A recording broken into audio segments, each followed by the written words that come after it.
All right, Carolyn, we are recording now. So thank you for doing this and for being willing to do this role play with me to help your classmates and for some experience for yourself. Yes. So um, we're going to be we're going to be working on some of the skills from the last couple of weeks. You've asked about reflecting feelings and summarizing, and we're also going to be working in some containment, some emotional containment, some grounding, some of those skills. So that's what we're going to try to incorporate into this particular role play. And you said you had a topic that you wanted to bring. So how about if we jump into it? Okay. Okay. All right. Well, welcome back, Carolyn. It's good to see you again, and good to meet with you again. Uh, you have had some relationship topics that you've been talking about over the last few weeks. Wondering if you'd like to continue with those this week. Yes, I really would. I really would. I would really like to continue to gain an understanding as to why it's so difficult for me at times to let go of, toxic relationships that I know aren't good, but it's so hard for me to let go. Mm. So you really find it difficult to let go of some of these relationships, even though you recognize that they're not healthy. That's right. They're not healthy. Hmm. Can you tell me a little more about that? Well, um, I got married at a young age, and I had a very difficult marriage, and the marriage ended because my ex-husband was had I found out that he was having numerous affairs, Mm. and so it was really painful, but instead of just kind of letting go of it, I just wanted to hang on and pray and ask God for some type of a miracle, even though it didn't look good and it didn't feel good. I still was willing to work it out. So what can you think about being in that circumstance and think about what it did feel like for you? Well, yeah, it felt horrible. It was the greatest pain I've ever experienced in my whole life. It just tore my whole world apart because I had been married almost 20 years, and I had gotten married at the age of 19, and we had 4 children together. And I found all this out just 2 days after the birth of our fourth child. And Mm. so it I That don't even must know have how to. been just devastating. It was devastating, and I don't even have a word for the pain. I just at times I felt like there wasn't a word for that level of pain. Mm. Really deep. Hmm. Some sounds like perhaps some betrayal, definitely broken trust. Oh, yeah, absolutely. Betrayal and broken trust. Yeah. Mm. And Mhm. it was horrible. It was Mm. horrible. Mhm. And yet, even with all of those horrible feelings, it sounds like you were trying to hang on to their relationship. Yeah, I was. I hung on to it for 2 years, and that was not, in hindsight, you know, I just couldn't let go. And so I ended up having to let go through a divorce. So, but yeah, I kept thinking that, there'd be a miracle and it would work out, and it couldn't. And I wish I could have seen that it wasn't going to work out. I wish I could have seen that sooner. Hmm. And um, What might have shown you that it wasn't going to work out? What might you have recognized? well, if I could have just recognized that it's okay to have faith, but I think what I forgot about was the person's free will. That Mhm. people do have a free will, and in order for it to work out, there would have had to have been some kind of a um, willingness on the other person's part to work it out. And for some reason, I lost that, and just felt like I was having faith, you know. Mhm. I'm wondering what what it would have meant to you to acknowledge that your husband had no interest in the relationship? Um, yeah, I think that it might have even made me feel more, hopeless because there was so much going on with having 4 children to take care of and try to navigate through this whole situation. So I I don't know, Mary. I don't know what it I don't know. Maybe the hope kind of helped me make it through. I'm not sure.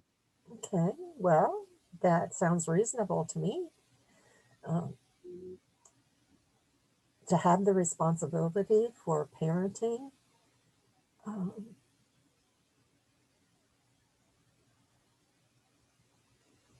4 small children, um, to it just sounds overwhelming, Mm. and uh,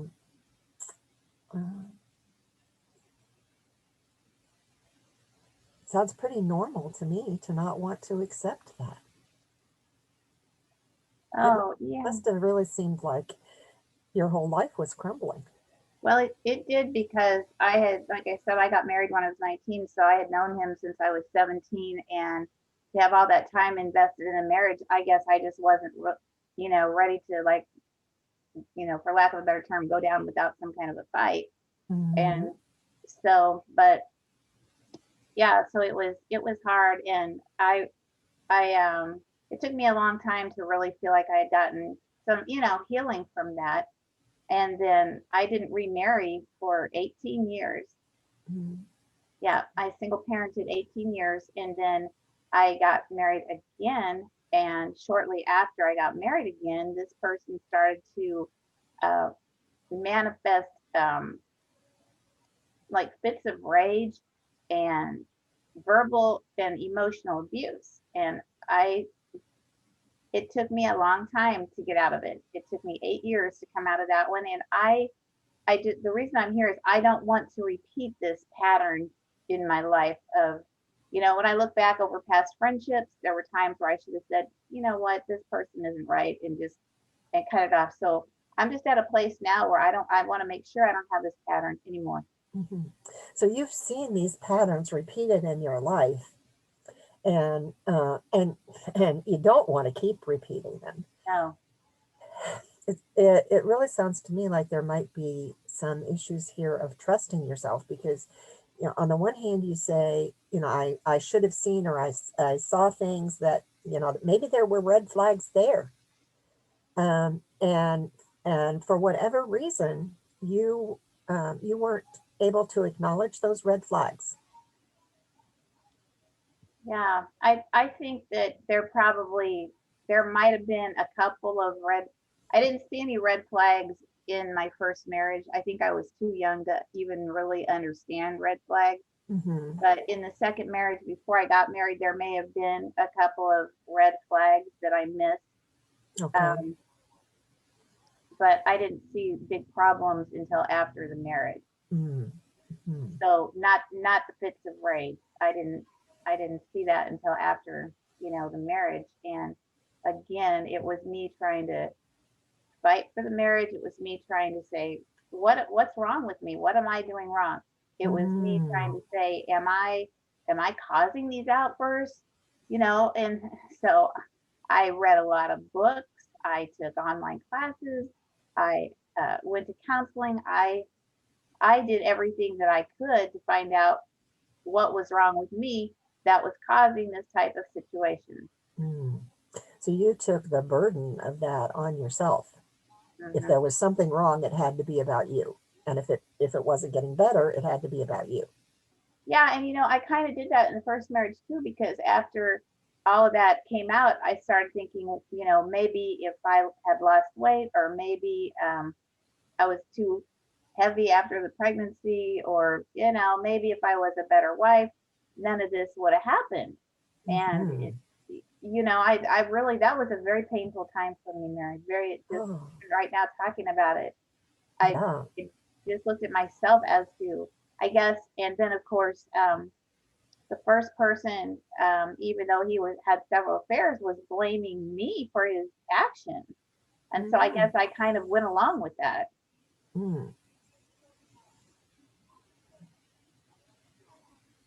So he reinforced your belief that um, that Hmm. it was you were responsible. He did. He reinforced my belief, and I just, I went along with it and tried to make myself better, so maybe this could change. So, When you think about that now, Carolyn, um, when you think about that blame being shifted to you, how does that feel for you now? it makes me angry. Mm, It okay. it yeah, it really does. It makes me angry because people make their own choices. Mhm. I just feel like if somebody's unhappy, they can handle it in another way. So it makes me angry when people blame me for their choices. Mm, yeah, yeah, and that anger is a pretty powerful emotion. Um, so can I wonder if you can just kind of sit with that anger for a minute and talk about what it feels like in your body to think about somebody being that deceptive. Well, it makes me feel tense. Like I feel tense right now, even thinking about it, even though it happened um, several years ago. It makes me mad. I feel like it's made me a more defensive person because now I feel like I have to explain myself of Ah, a lot of times. Um, and one of the hardest parts about that was that he told our children, as they grew older, that his affairs were my fault. And so, he had my children thinking this for a while. And so, it just, yeah, it just made I just feel so much stress just even thinking about that. yeah, it weighs your body down, tenses it And up. Yeah. yeah, and it hurts to think that people would actually believe that. Mm, It hurts to think that I believed it. mm. Yeah. Yeah, yeah, yeah. So there's that um, um, questioning yourself Hmm. and uh, maybe some fear of being able to trust yourself. I think so. Yeah, I think it took some of my confidence away, Mm, and bringing it forward to now. Yeah, maybe I don't trust myself now to really uh you know identify red flags, or I think I can see red flags now, because of life experience. I just want to make sure that I'm strong enough to uh terminate any kind of toxic relationship. mhm. I don't I just don't want to do this again. Well, can we kind of work with that maybe and maybe bring that some of that anger back into the room and how would you terminate a toxic relationship now? What would you say? What would you say to your ex-husband now that maybe you wouldn't have said to him back then, but what would you say to him now? Well, um, hmm, I guess if it were happening now, I would want to find the strength to be able to say, you know what you're doing is not acceptable, and I'm done. I Yeah. I I would like to tell him, you know what, this is not acceptable. You've broken our marriage vows, and you're not going to get a second chance to hurt me like this again. So whatever you need to do to get going, you need to go. All right. All right. So you said if I could, I would say that. How about if you say that right now? Let's imagine that he's here and you can say anything that you want to him. What are you going to say to him? Well, what his name was Scott, and what I would say to him is, Scott, you absolutely have no idea the devastation that you've caused in my life and the lives of our children. Because even though it's over, it wasn't over for us for a very, very long time, and our children still bear the wounds of you leaving a family. And I feel like that's the most one of the most horrible things you could do. It was so selfish and self-centered, And I don't I don't hate you because hate would only consume me. But I hate what you did, and I really resent the fact that you've never apologized for it. You've never apologized, and in addition to that, you lied. You lied to our children to make them think that your choices were because of me or something I did, and that really makes me angry. I don't hate you, but I just can't stand you. I don't hate you, but I just can't stand you. Nope. So what is it like to be able to say those things out loud and to hear yourself saying them? Well, actually, I've never really done that before, so it feels kind of good. Okay. Okay.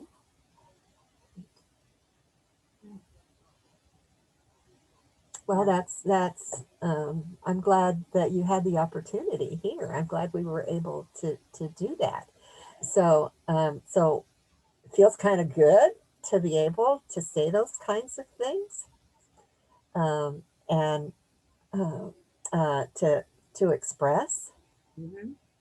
some of those kinds of things. Yeah, Yes, it does feel good. yeah, yeah. I just kind of want you to sit with that. This feels good. Standing up for myself feels good. Speaking my truth feels good. Yeah, it does. And something I thought about when you said that is it's interesting because I don't see myself as having like a problem standing up for myself. But I think in the past, if I've stood up for myself, I might have been considered like too aggressive or uh, too um, I don't know. I just think that somewhere along the line I might have gotten that message somewhere that it's not okay for me to like do that. That it's not okay for you to express your feelings Well, right, or or your maybe opinions. you could express them, but maybe I've been um, not saying for others to hear them. I need to be more like sweet or kind when I say them. I think Uh, that's the message I've gotten. Not that you can't say mhm, it at all, but I think I've been taught, especially with men, that you just have to say it in the right way in the right time. And um, mm. yeah, not saying those things aren't important, but I think that they've been a hindrance. But it's felt restrictive. Yes, that's a good word, restrictive. Yes. Mm, mhm. Hmm. Yeah, yeah. And so it sounds like also there's that concern there between speaking your truth and um, um, being graceful in your Hmm. speech. Um, Right. Yeah. um, so what one of the things that I'm wondering is if maybe something like what you and I are doing right here and right now is letting you have the opportunity to speak those strong feelings and to speak those strong words, then if you were going to reword that and edit that, um, uh, to in a relational conversation with Scott, um, what might you say differently? Hmm. Well, I'm not sure at this point in that I would want to say anything differently. To be honest, I liked Okay. what I said, and I didn't really care how he interpreted. All right. All right. That's kind of a good feeling, isn't it? Yeah, This is my truth, and whatever's going on with you, this is my truth, and I need it out there. I need it to be heard. yeah. I mean, I'd be careful as a Christian woman not to, curse at somebody or do something like that. I don't think that I want to. That's not something I would want to do anyway. But as far as telling somebody, I hate what you did or whatever, and I can't stand you, I that's pretty strong. But in my situation, it's just what it is. But it felt appropriate It did, yeah. I don't for think, the experience that you had had. It yeah, sounded very appropriate to me. Yeah. yeah. So yeah, but yeah, that's the hanging on to toxic, even in like a church situation. I was a member of a church for several years, and it became a toxic. It was a great church, but it became toxic for me because they, at times, it seemed like they did not understand or support strong females, especially females that were called into ministry. And Okay. so, despite all of the things that happened regarding that, you know what? I hung on. I just didn't leave. Hmm. And I've come to see that it was like a false sense of loyalty. I believed some lies that if I left, Hmm. it wouldn't mean, it would mean that I wasn't loyal or I wasn't thankful. And that kept me in that situation. Okay. I'm wondering if that's true in a number of these situations that you've mentioned, that sense of disloyalty. Yes, I think those are the root causes. I learned that I am reading a book by Dr. Cloud called Necessary Ending. Hmm. And that's when I began to realize that those are a couple of things that have kept me in toxic relationships. Okay. Okay. Mhm. So those feelings of that um, no matter what the circumstances, you have to be loyal. You have to stay put. You have to keep investing. Yeah, that's a good way of describing that because I think that's what I've done. I think I've actually done that to a fault. I Mm, think that I've just never really had an understanding of how to have a necessary ending and that it's okay, or even how to really do that. And then I think part of that too is maybe being afraid of the backlash, the judgment okay. and what will be said and that kind of thing. Yeah. Yeah. That's a real consideration. That fear of how it will come back to haunt you. Yeah, Mhm. yeah,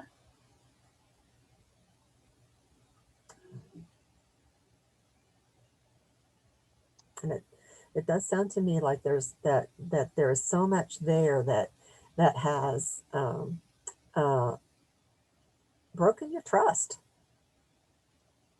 yeah. I think it's broken my trust in myself Hmm. is what it is. Because I, by nature, I'm a pretty trusting person. I'll trust a person until I see a reason not to. Hmm. And I don't mean like, let me qualify that. Not like just trust them with everything, Hmm. but I just mean my approach to people is I will trust them to a certain point, and unless there's a reason not to. Hmm. And but I think it's me that I don't trust because I've repeated the pattern. So I guess you're right. Yeah, I'm not Hmm. trusting myself to um, not do that again. Yeah. Yeah.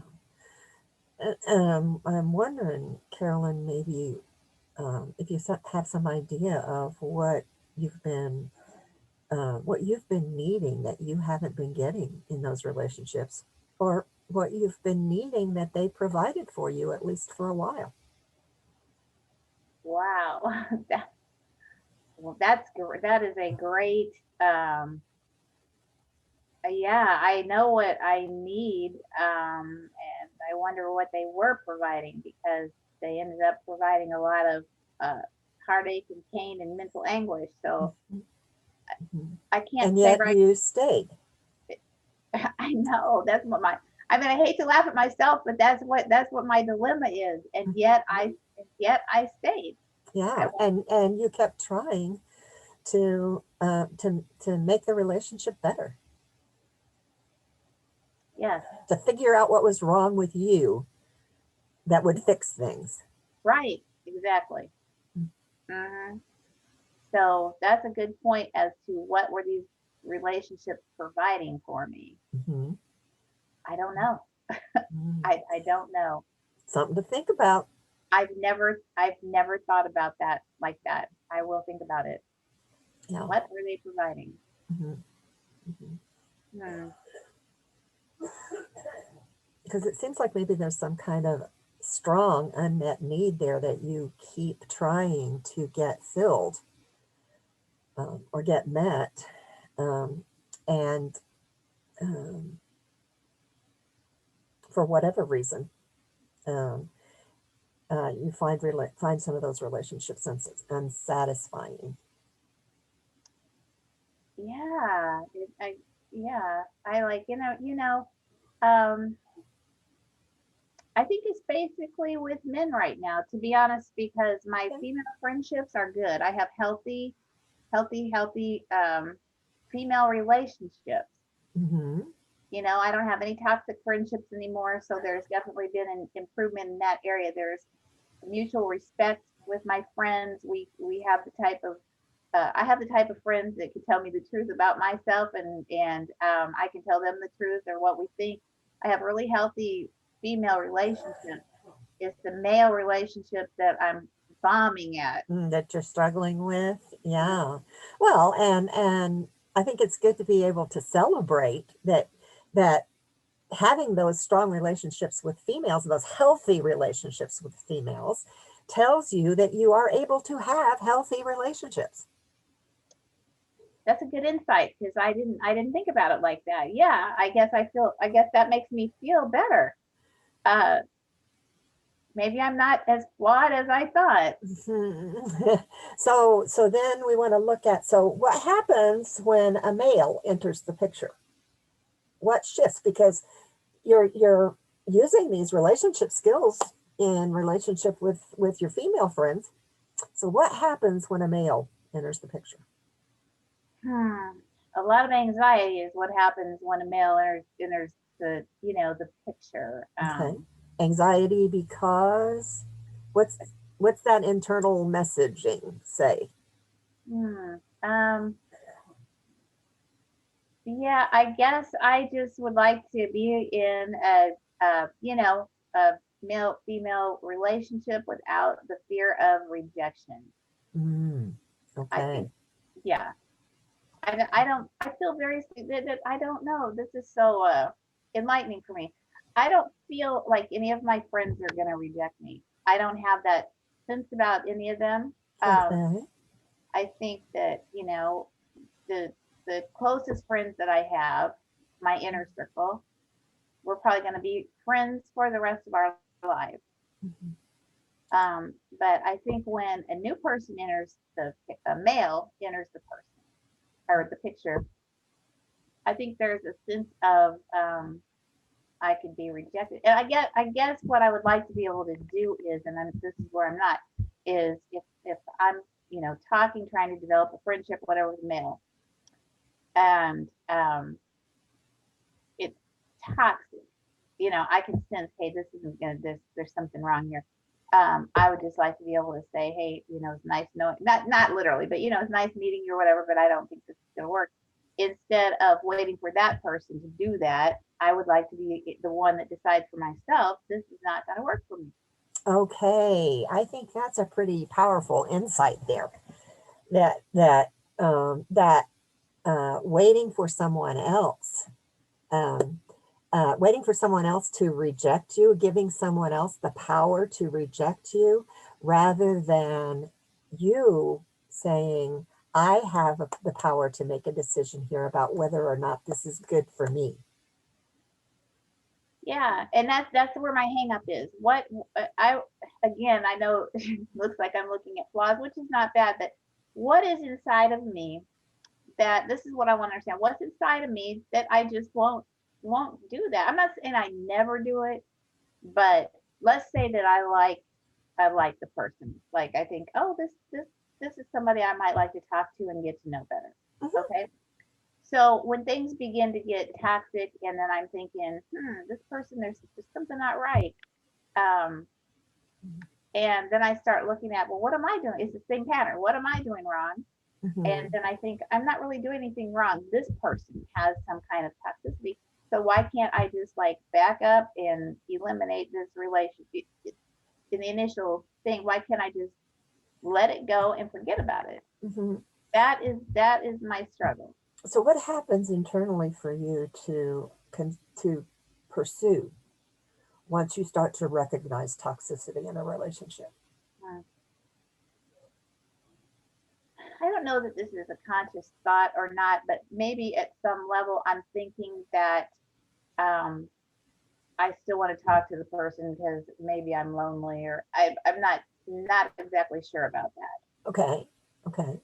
So Yeah. so there's that that very real possibility of this person is this person is at least here, and if I'm talking to them, if I'm engaging with them, then I'm not by myself. Yeah, that could be part of it. I Mm, think that could be a part of it. I think it might be more than that, but I think that could be a part of it because I'm still trying to reflect on what you said about unmet needs. I really maybe in our next session we can dig into that one because I'd like to find out what are those unmet needs. Maybe is it mhm, maybe the unmet needs are keeping me in this uh, toxic, you know, mhm, mhm. situation. I don't know. Yeah. I think that sounds like a good thing for us to look at uh, uh, in in maybe some future sessions. Give you a little bit of time to think about some of the things that we've talked about today, and uh, reflect on those, and see maybe what connections you come up with, and talk about those some more. Um, you know, you've done some really good work, some good growth work, Carolyn, in working through this, and I think maybe looking at what those unmet needs are, Hmm. that just might be critical um, to answering some of the questions that you have about why you stay in toxic relationships. Yeah, I think so. Because if I look at the totality of it, it's not with females anymore. It's the males because my Mm, pastor was male. It's male. It's me, and you know, not it's accepting too much toxicity from males. That has helped me narrow my. One thing I've got out of our session today is my I've narrowed my focus. okay, You've helped me okay. see that. You've helped me. Yeah. Well, good. It's good to take that away with you. You know, as just as you were talking there, I was kind of wondering if you've ever had a good relationship with a male, a supportive relationship with a male. Actually, I did. I had a very good relationship with my father. Okay. Yeah, I was close to my dad. I was very close to my father. He was um very supportive. I don't want to, portray him as a perfect man, but I never felt unsupported by my father. Mm-hmm. I always felt loved by my father, and he was the type of dad that was involved in my life just as much as my mom was. He helped me with school and study, and he would take me places, and you know, I remember it was hard on my father when I grew up and left home. Ah, That was hard on him. yeah. But I've always he's not living anymore. He's deceased, but I always had a very good relationship, in my opinion, with my dad. Mm-hmm. Mm-hmm. Yeah. So the only thing I didn't like, the only thing I can remember about dad is when he got mad, he used to yell. Ah, But okay. yeah, I remember not liking that because I've always been a sensitive person. Mm, But other than that, I mean, I don't ever remember my father, any verbal abuse coming at me from my father, anything like that. mm. So that was my supportive relationship. But like in a romantic type relationship, I can't really say that I've had anybody that's been really supportive. Mm-hmm. Okay. Okay. So your experience in with men other than your father has been that experience of feeling rejected. Uh-huh. Mhm. Yeah. Yeah. Yeah. Oh, lots of things to think about, and we probably need to wrap up today. Thank you again for meeting with me and for spending this time with me, and I'll look forward to us talking again. Yes, me Okay. too. Thank you. Thank you All very right. much. Thank you. All right. Now let's kind of process that. I don't know that we got a lot into emotional containment, but what else did you experience as we were going through that role play? What I experienced was I just felt such a level of empathy. I felt like you understood me, and you through your comments, you helped me to understand me because, just for the sake of everybody watching, this is a real problem I have. So I didn't make it up. And so, but I felt like, even though this was a role play, I know I really got some insights and I really have some things to think about. Okay. And I think it makes me feel hopeful that I actually identify what it is Hmm. and, work on that. But I felt the attunement. You did reflect my feelings. You pulled things out that, you were able to label them in a way that maybe I didn't label them. Like you said, oh, I felt restricted at times in what I could or couldn't say, and that And type. that's the additive attunement. Okay, yeah, and there was a lot of attunement. But I guess what I liked about it was, we're studying these skills, and it didn't feel like you were using skills on me. Does that make Well, sense? yes, and Yeah. thank you. That always feels good. I know that you were using the skills, but I didn't Mm, feel like, you were going through a checklist of skills. yeah, Yeah. I, yeah. I felt I felt that we were in sync. That's Mhm. that's what I got out of it. You were kind of flowing with me, but yet you were helping me you were challenging me, um, to help me see me. Hmm. So, So, can you think of any of the points where, because there were several points where I confronted or challenged you, can you think of any of where any of those spots were? well, you said I can't remember exactly how you said it, but it was pertaining to, on the one hand, I had felt all this pain and misery, but yet on the other hand, I stayed. You stayed. Yeah, Yeah, that yeah. was one of them. Uh huh. Yeah, I felt them when you did that, but you did it in a way that caused me to pause and reflect and say, well, yeah, I get that. Why did I do that? Okay. Yeah. And that's exactly what we want to do with any kind of confrontation. It doesn't have to be in your face, um, uh, why do you do this? Shaking the finger. Uh, it's Mhm. it's being able to bring that. Okay, I hear your story. I hear what you're telling me. And let's see if by pointing out some of these discrepancies or these irrational beliefs, let's see if that helps you to see yourself in a different perspective. Mhm. Yeah, you helped me bring out irrational beliefs in terms of talking about, um, being too loyal, Hmm. and believing the lies about too loyal, or, even being concerned about what people would think if I, ended up, if Yes. I would have left the church just on a positive note, but just to go someplace else and grow differently, not being concerned about what other people are going to think or their judgment. I Hmm. Those were irrational beliefs that I thought you helped me bring out. Okay. Okay. And if we were to continue sessions, probably one of the things that I would bring back in was that that thought about what people would think about you, um, and why is that important to you? Yeah. Because there's something that's very natural about that.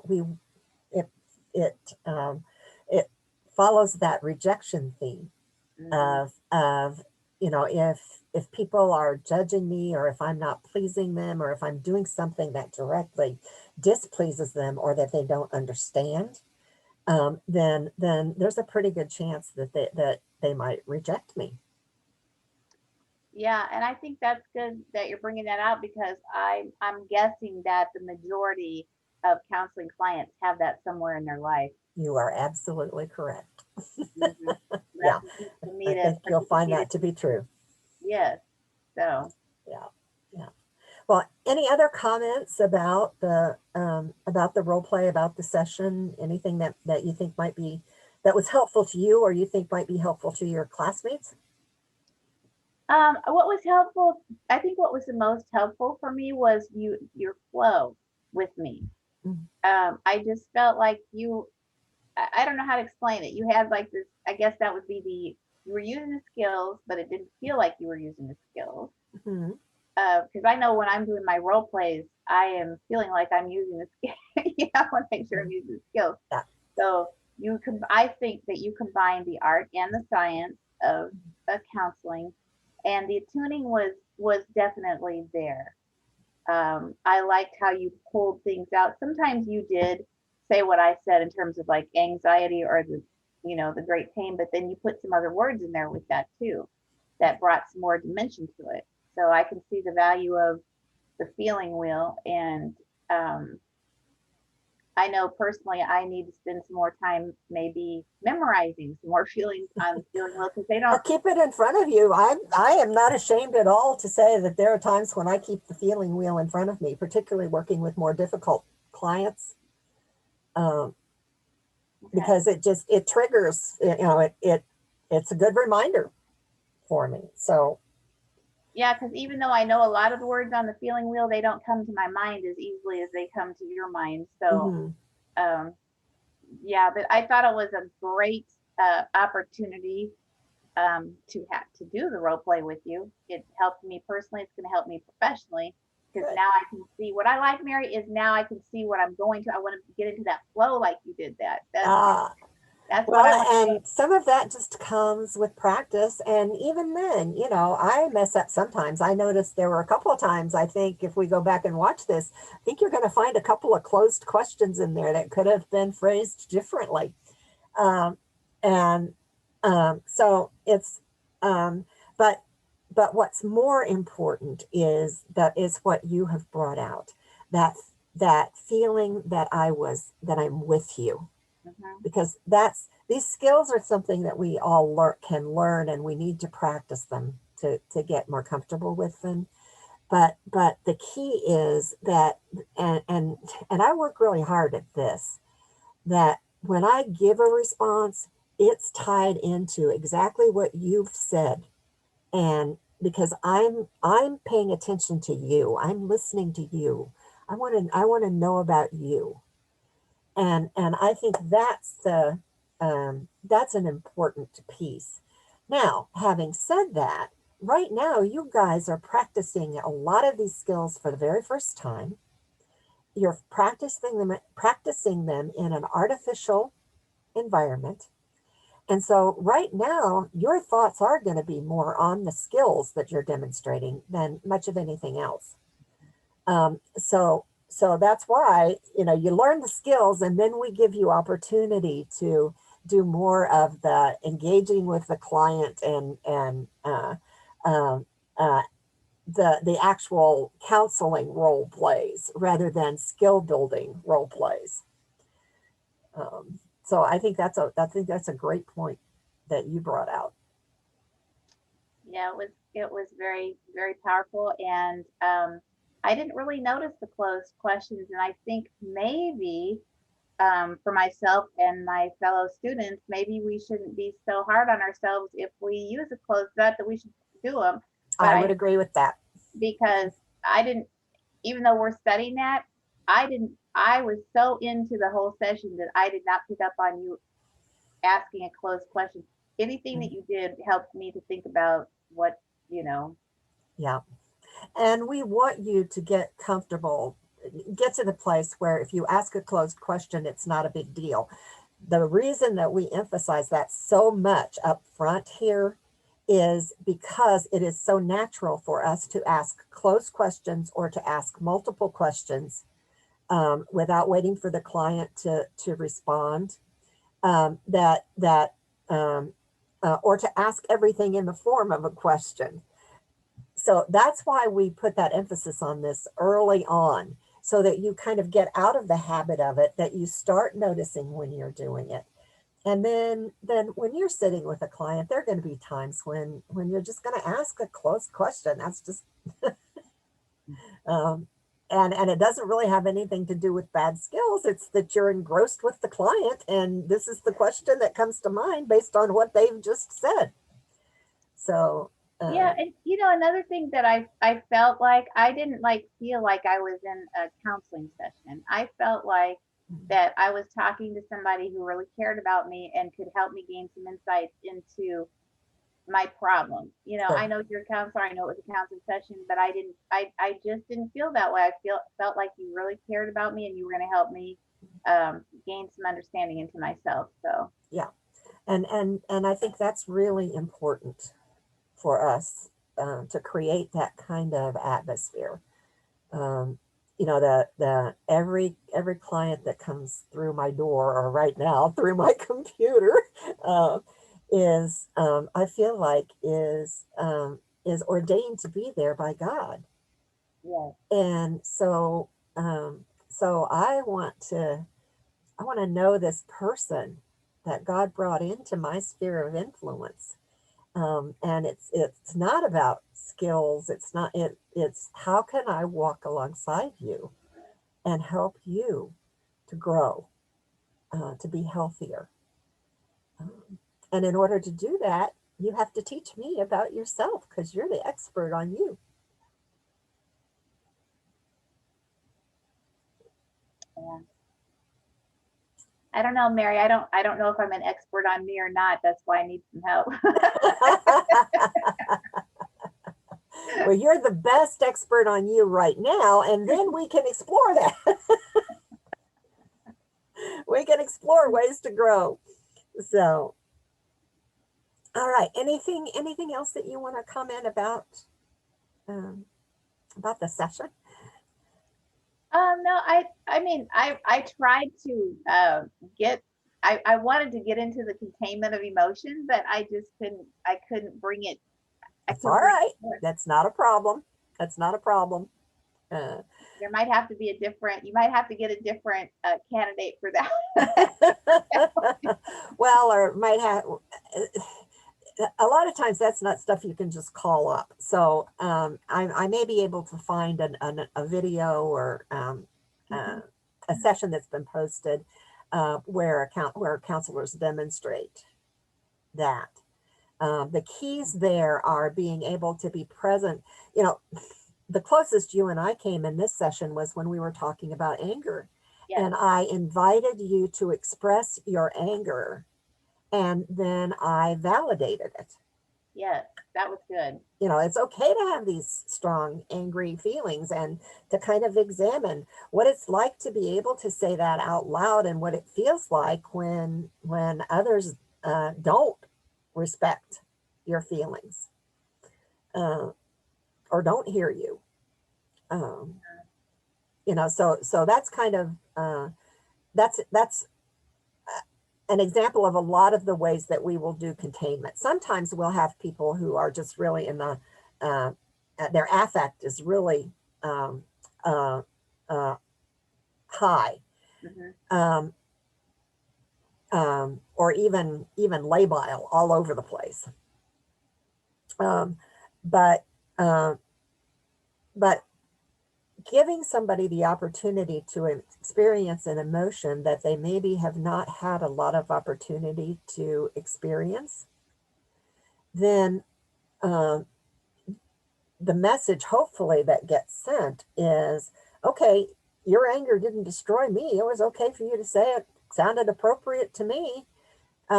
And maybe that gives you then the message of, well, maybe I'm not nuts. Yeah, yeah, Maybe some of what I think really is accurate. yeah, or that it doesn't have to be restricted, and Yes. like everybody gets angry in a different way. I mean, I've been around that type of situation, but typically when I get angry anyway, just in life, not just a role play, but I might like raise my voice and talk faster or cry. Hmm. But I don't really ever go into like a full blown kind of fit thing. I just that's so I Hmm. guess I could have made that up maybe, but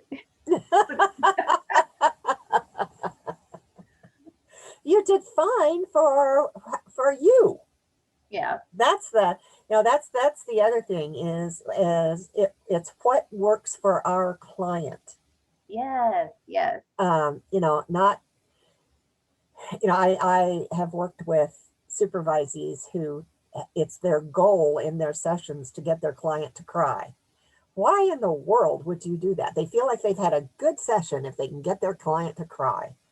Well, sometimes tears are appropriate. Your client needs to be able to express tears. But our goal is not to provoke people to tears. It's to help them explore whatever emotions they're having. And then if the tears come as a result of that, then we can enter into that with them. Um, but to make it our goal to provoke some kind of emotion out of a client is that that feels to me kind of manipulative. Yeah, that wouldn't feel good to me. I would not want to counsel with somebody who I felt like was trying to push my buttons. I Mhm. Yeah. Mm, yeah. And you'll have people who, when you ask a question or whether you make an observation, they'll say, "Well, I know what you want me to say." And I always stop the session right there, and we talk about that. We bring that into the room of you know, why would you be concerned about what I want you to say rather than about what you need to say? So those are those opportunities of immediacy. This is what's happening between us right now. So let's talk about it. Well, I enjoyed the role play, and I just say that there's a lot to counseling. It's a lot more than, I mean, when you go to a counselor who's been counseling for a long time, like the counselor that I talked about in our virtual Mhm. class the other night, she's been a counselor for a very long time, and it's so natural for her that I guess what I'm seeing is it takes a lot of learning and practice to get to that point. Mhm. Yeah, So yeah, I'm yeah, gonna be a little bit more gracious with myself because good. I'm not at that point, so I'm not gonna be as stressed out about I'm gonna do the best I can for the role plays. Very good. I'm glad to hear that. All right, because that is important. Uh, uh, you'll hone these skills as long as you get the basics of understanding kind of what you're going for with the skills, why you're using them. You'll hone those and get more experienced with them. And like I said, and you'll make mistakes along the way, or there'll be days when you think, "Oh, I didn't do that real well," or "I could have done better at this." That's human nature, um, and uh, and most of the time we're going to be good enough uh, if we're especially paying attention to those attuning skills. Um, our clients will be forgiving if we miss something. That, like, there were a couple of times when I said something and you came back with an alternative. I don't know that it's this. I think maybe it's this. That's totally okay. Mhm. We want that from our clients. We put something out there and maybe it clicks for them, maybe it doesn't. But if it then gets them thinking about what does click for them, it's still accomplished its purpose. Yeah, yeah, So, good advice. all right. Well, thank you so much for meeting with me today. And I know you've got someplace else that you've got to be. And I'm sure that your classmates are going to benefit from this as well. Yeah, Um, thanks for the opportunity and for helping all of us because I just think it's so much easier when we actually watch somebody we know do the skills. So yeah, thank you, Mary. Thank you very you're much. very welcome. All right. I'll see you again soon. All right. Bye Bye bye. bye.